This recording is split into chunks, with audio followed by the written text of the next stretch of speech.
I will start recording this session using sources with integrity, referencing to avoid plagiarism. So I will be honest, it's probably not the most interesting topics. However, it's a necessity, and it really is worth spending the time getting your referencing correct and learning how to integrate the sources, learning how to integrate the work of other authors into your own work seamlessly. So that's just the QR code for the Padlet, and I copied and pasted the link to the Padlet. So, and I will go over quite quickly the bits which are probably a bit more kind of background knowledge. So academic writing needs sources to back up the points. So when you're writing your assignment, when you're writing your coursework, you will be researching something, you'll be answering questions, you'll be investigating something. So you will be using the other authors in your field, whether it be environmental management, construction project management, data science, electrical, electronic engineering, whatever you're doing, whatever area you're in, you'll be using the work of other authors. So they're the secondary sources, and you'll get them from the library and your online sources. You'll be using these to support the points you're making, and you'll be weaving them into your work, seamlessly weaving them into your work. So you avoid plagiarism by acknowledging other works you consulted in producing written work for assignment purposes. So you acknowledge that the authors by putting the citation within your text, within your writing. And I'll just give you a very quick example. That is my second name. Sorry, there should be a comma after there should be a space after the comma there. So etc, etc, etc. I've said something, you've paraphrased it, you put it into your writing, you use my second name, Gray, comma, space, and the date I published the article or wrote the ebook or whatever. So those are the only two things you put into your assignment. The full reference list goes at the end. So most GCU writing tasks require you to draw on a range of academic sources to support your claims, arguments, and ideas. Okay, so you don't go into the GCU library and just pull off the first 10 that you've got. You need to make sure you know exactly what you're looking for.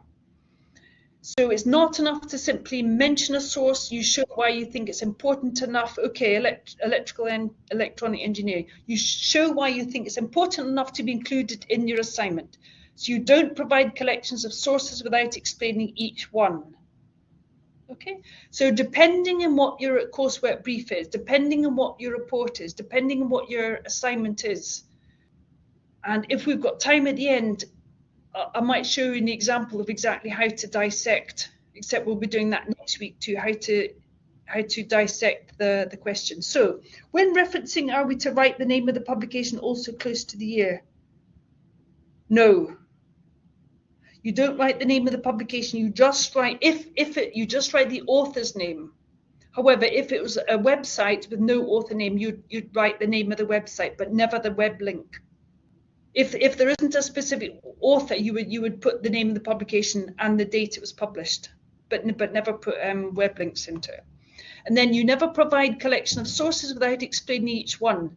So as I've discussed before, you are writing your assignment. Never the first name, never the first name, always the surname. Always the surname, never, never, never the first name. So if you look at mine, my name is Melanie Gray. Gray is my surname. That's my family name. So only ever put the surname and then the date of publication. So you'll be writing your coursework, you'll be researching something, you will be using other authors to back up the point that you're making. You're weaving different perspectives. You're critically evaluating other people's work into your own work. And then you're acknowledging that you've used these other authors by integrating into your text. It may seem a bit complicated, but honestly, it gets clearer as we go on. So there are two parts to referencing the citation. So that's what I've just put up there. So are we suggesting to use a specific type of reference style? You will always, your course tutor, your lecturer, when he gives you the assignment, it will say in the coursework brief, the type of referencing that you're to use. It'll either be Harvard referencing or IIII or APA. So you're always told which type of referencing to use. So if it's not in the brief, then always ask your lecturer, okay, or the course leader. So there are two parts to referencing.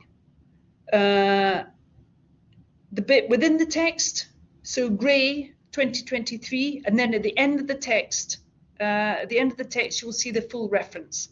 So the reader should be able to find a full reference for each in-text citation, and the majority use Harvard referencing, but as mentioned there, you can use the other two. So go to the Padlet. So I put up the link for the Padlet. So go to the Padlet and go to the column which is called academic articles. Is it correct that, hold on a second, is it correct that when referencing we must use the article journal from 2023?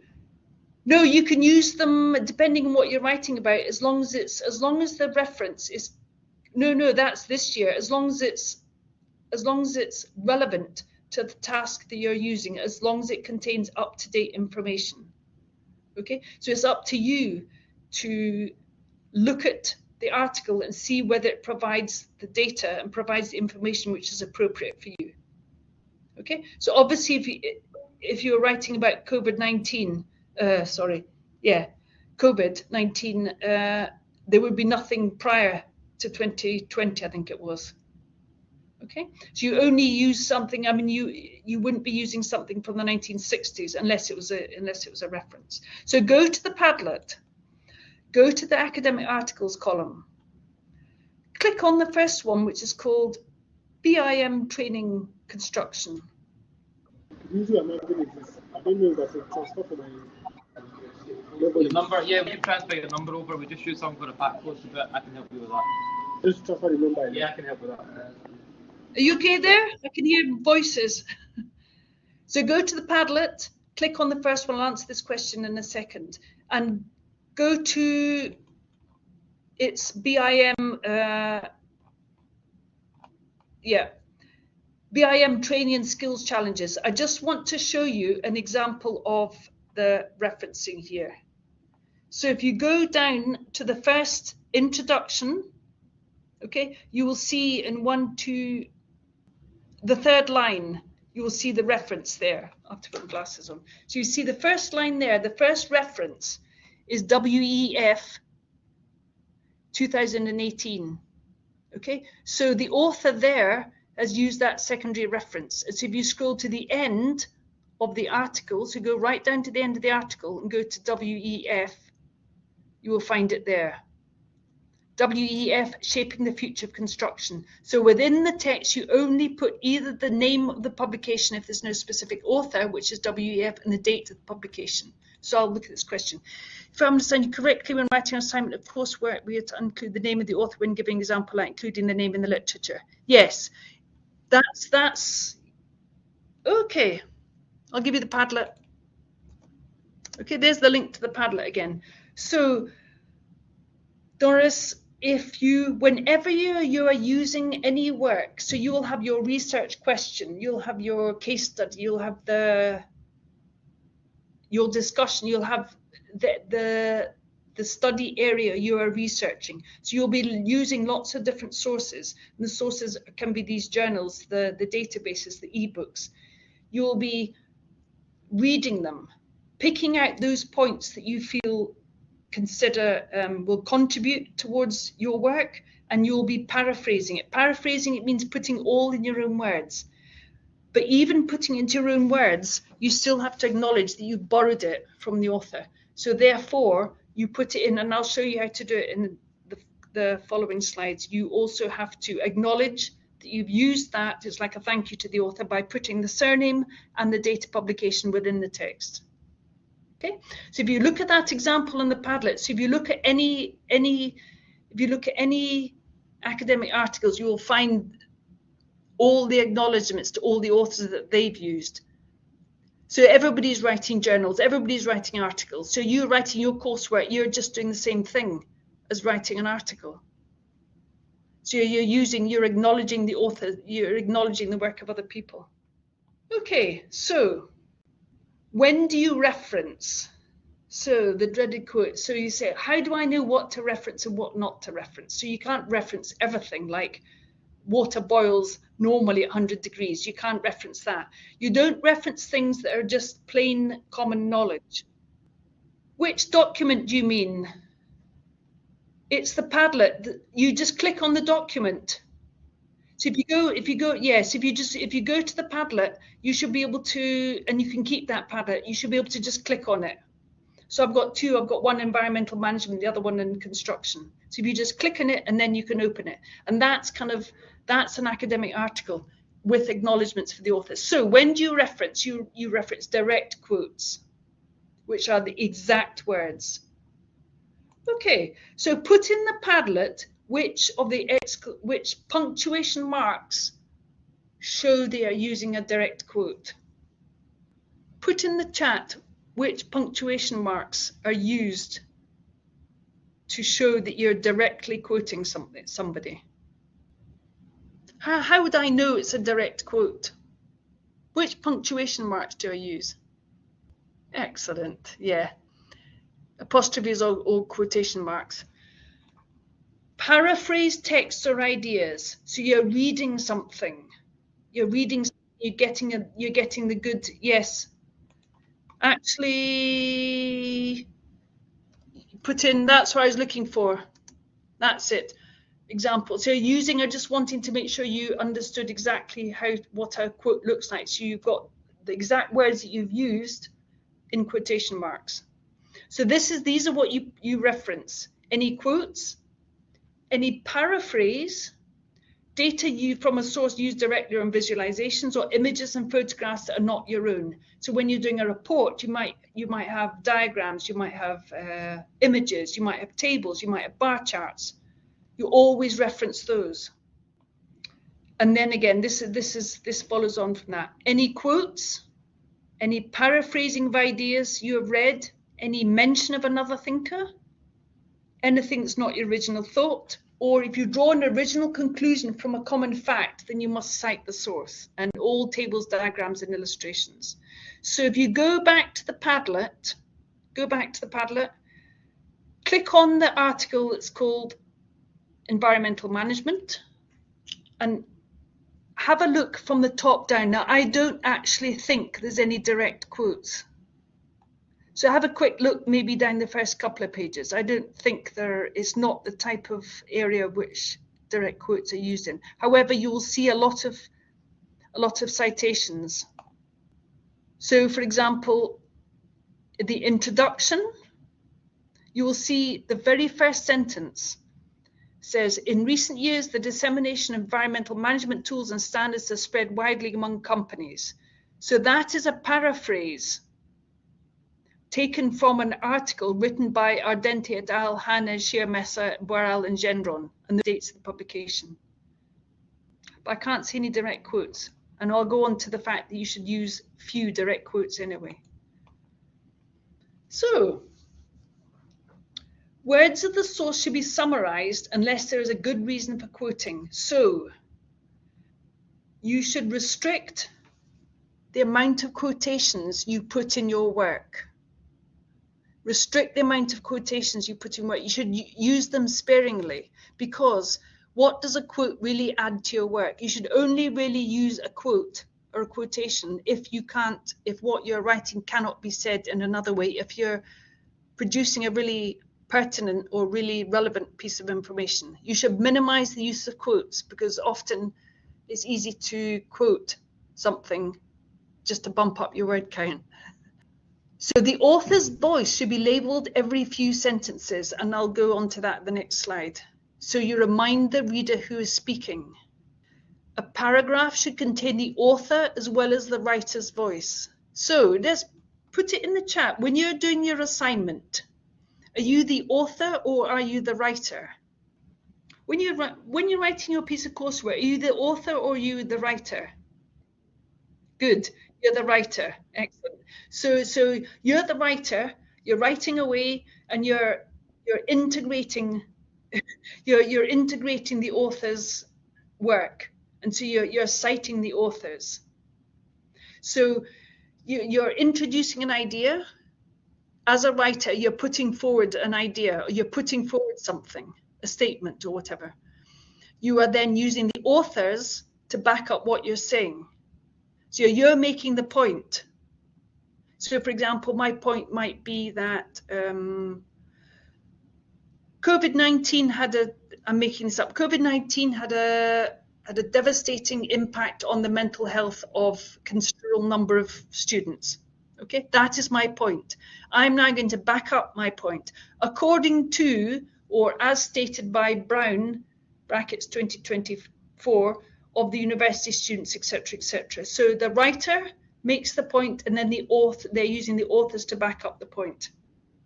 So the argument or point should be presented in the writer's voice, which is you, and supported by reference to an author.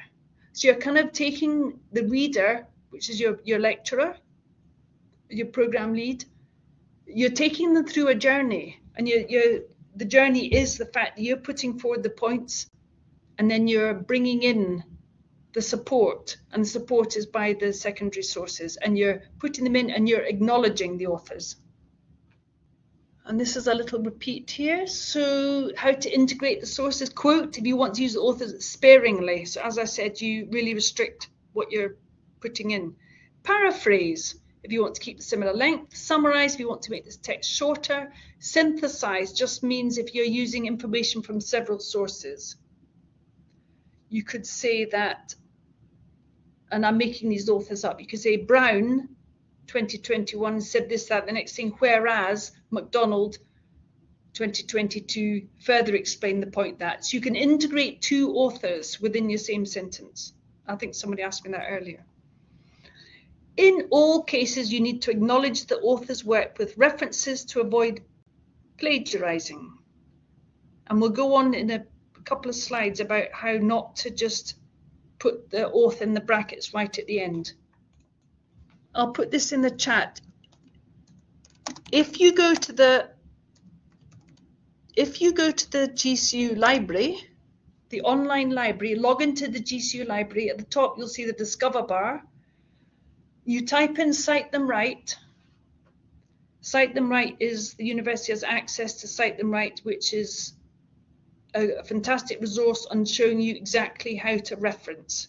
It will tell you how to reference websites and all the referencing styles.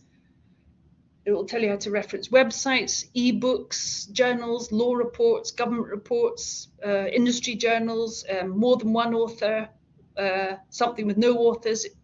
It will tell you exactly how to use that. So that is your go-to thing. Okay, so there's an example there.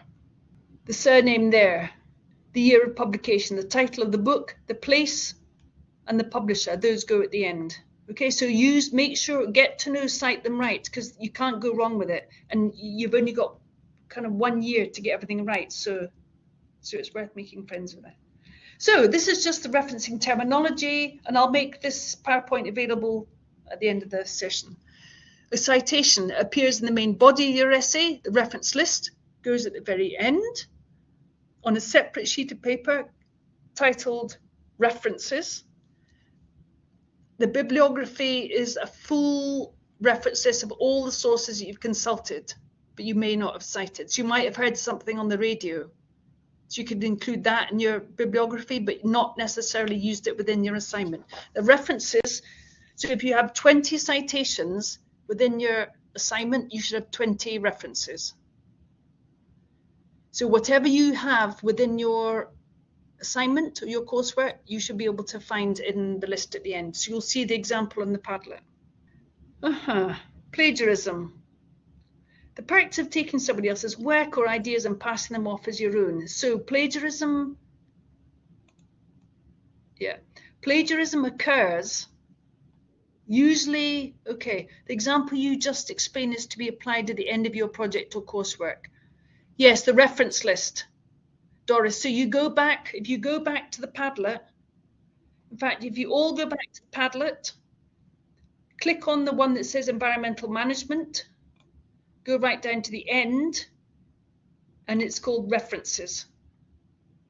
Okay, so you can see the reference list goes at the very end, and all those references are used within are used in the text. Okay, write the title in italics and when we should not. Stick to one or the other. You don't have to write things in italic. That's sometimes good because, surprisingly enough, but there are different institutions have different referencing styles. So, for example, Edinburgh University might have a slightly different referencing style from GCU, who might have a different referencing from Leeds or somewhere. So you don't have to, just because they've put theirs at the end in italics, you don't have to. Go to Cite Them Right and see what they do. Sometimes people like to have their publication in italics. So it really depends on the rule, which the rule within Cite Them Right.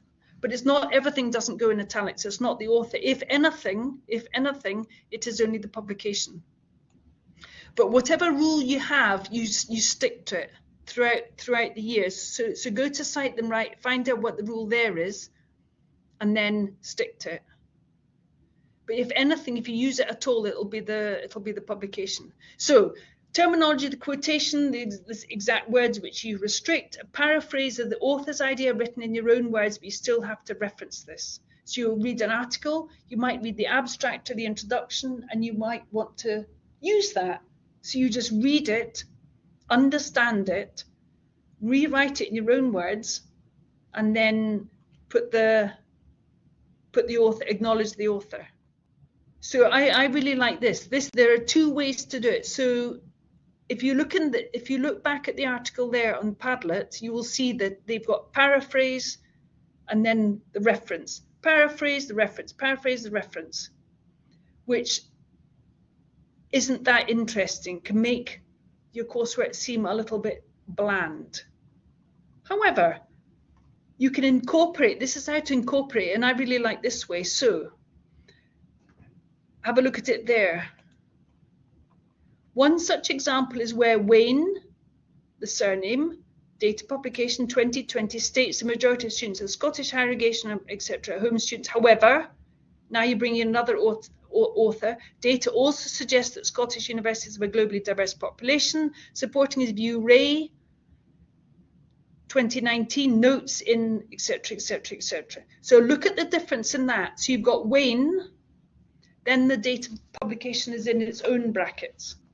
If you look at Ray, the date of publication is in its own brackets. That is when it's integrated within the text.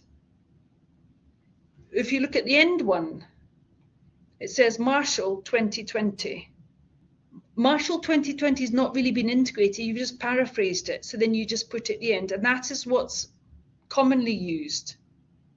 For example, most of the articles you read will use it that way, but if you're discussing something, if you're putting forward viewpoints, it's really good to use both ways. So use this way in conjunction with that way. It makes it a really good, well-rounded, interesting way of putting forward your ideas. So then again, and then if you look at the end of that, that would be at the end of in the reference list. So I've just taken a tiny, and I'll go back to the author. I'll go back to the Padlet. When citing resource, you need to state the author's surname first and then the year. So this is just a small example of taken from Cite Them Right. If it's a single author, Bailey. Up to 3 authors, it's the 3 of them. See the first name, the comma, the second surname, and then it's an and then 2017. If it's more than 3 authors, it's Johnson et al. If it's an organization, the World Health Organization, comma, space 2016. Okay, so that's just the one author. So if you go back to the Padlet, click on environmental management under academic articles and go back up to the introduction, you will see that the first citation is Ardenti et al. So there are more than 3 authors. Han and Schiamessa are only 2. Boiral and Gendron are only 2. Okay, if you go up to the very top of the article and you look at the authors, you will see there are 1, 2, 3, 4, 5. Okay, so 5 people wrote that article. 5 people wrote Evolutionary Pathways Environmental Management UK Companies. So those are the 5 authors, and you've got the initial and then you've got the surname there. So this is going back again. There's 2 ways to insert in-text citations. So I'll just nip back. So going back to that, there's 2 ways. And that's an introduction to it. And again, these are the 2 ways. So identify within the sentence. So that's author prominent. So if you look at it again, you'll see that the brackets. Yes, it is. Same citation, author twice or thrice or more times in the, yes, you can. Quite often, sometimes you'll be using an author that's written several publications, but yes, it is. So look at it. Then you go back to 2 ways to insert in-text citations. So it's within the sentence. It's author prominent. So this is really good. This one. So Akintola et al. Criticise the lack of theoretical perspectives. Additionally, so you're weaving. If you see what's happening here, you're weaving authors' viewpoints into your section rather than just paraphrasing it.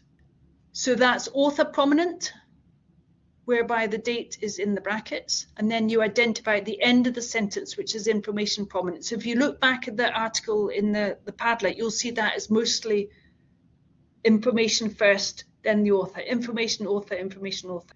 In his view, they are bad for road safety, the environment, and road congestion.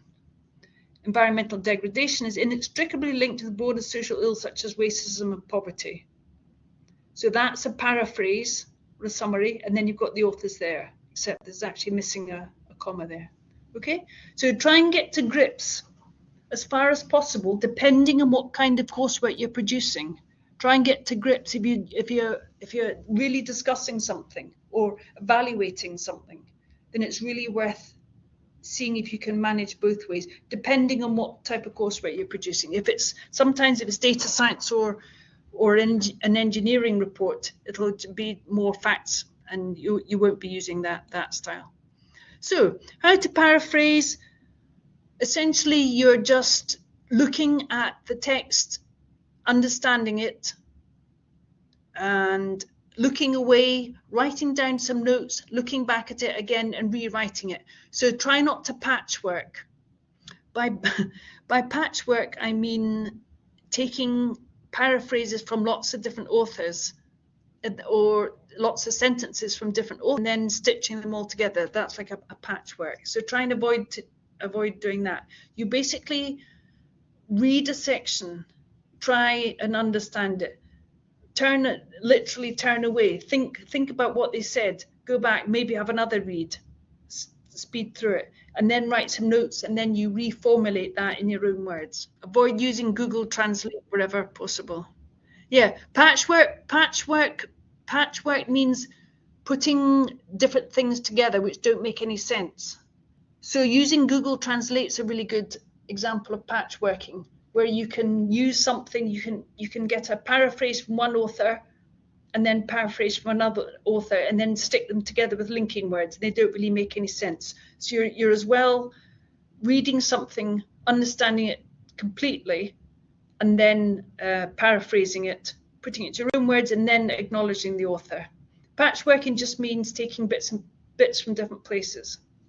So you can take it from the passive to the active. So I'm going to give you an example of the passive tense. So that is an example of the passive tense. The dog was bitten by the man. Active, does anybody want to put that into active tense? That's passive, which is primarily used in academic writing. The dog was bitten by the man. I know this is a bizarre example. Can anybody type that, put that in the active tense? The man was bitten by the dog. Nearly. So let me think now. The man was bitten by the dog. The dog. Yes. Oh God, now we've got lots of things happening. The man bit. The dog was bitten by the man. So that's passive. The active is the man bit the dog. That's it. Bit, past tense, not bite. Bite's present. Yeah, the dog is biting. Yes, you've got the right thing. So it's now, so is the action going the other way. That's kind of the only example I've ever known. So the man bit the dog. So the dog was bitten by the man bit the dog. So when you're doing your academic writing, is a good, yes, except it's bit. Bite is present tense. So you want to say bit.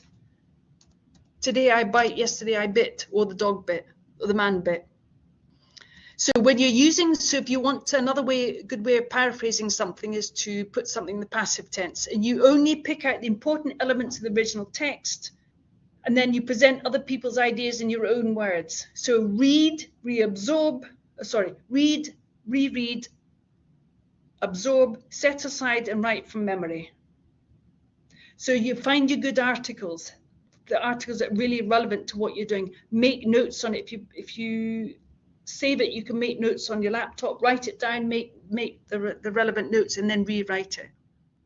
Yeah, so basically you read the author's work till you're sure that you understand the meaning.